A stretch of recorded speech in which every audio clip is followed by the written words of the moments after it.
Why did the saber-toothed tiger cross the road? To get to the squirrel's nut, of course.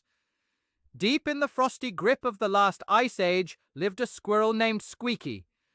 Now, Squeaky wasn't your average bushy-tailed nut hoarder. Oh, no.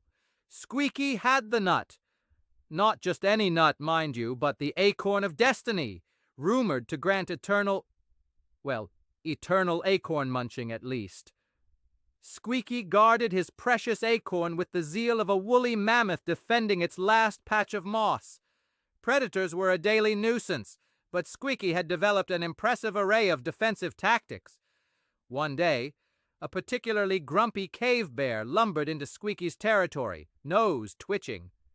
Squeaky, instead of scurrying up a tree, casually rolled his acorn into a strategically placed crevice, then started frantically burying a pebble. The bear, seeing what it thought was an easy meal, pounced on the pebble.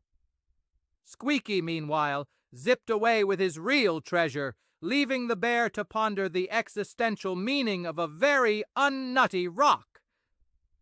Another time, a pack of dire wolves cornered him. Squeaky, with a mischievous glint in his eye, launched his acorn onto a precarious ice shelf. The wolves, overcome by their hunger, charged, only to plunge into the icy depths below. Squeaky, having already retrieved his acorn via a secret tunnel, chittered triumphantly from a safe distance. "Looks like you bit off more than you could chew, fellas!" he yelled. Probably.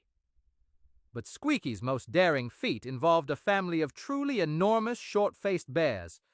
They had surrounded his favorite napping tree, where he'd temporarily stashed his acorn.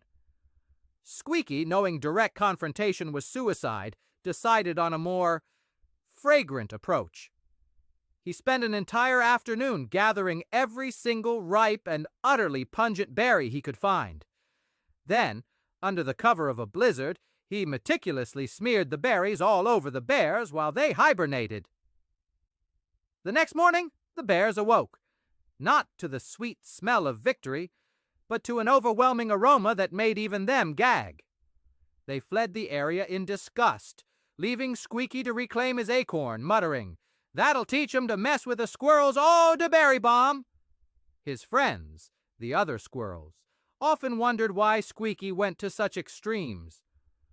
"Why not just bury it and forget about it like the rest of us?" chattered one. Squeaky just winked. "Because, my friend," he'd say, polishing his acorn with a tiny paw, "a nut worth having is a nut worth going absolutely bonkers for." And with a flick of his tail, he'd be off again, ready for the next nutty adventure in the ice-cold wilderness.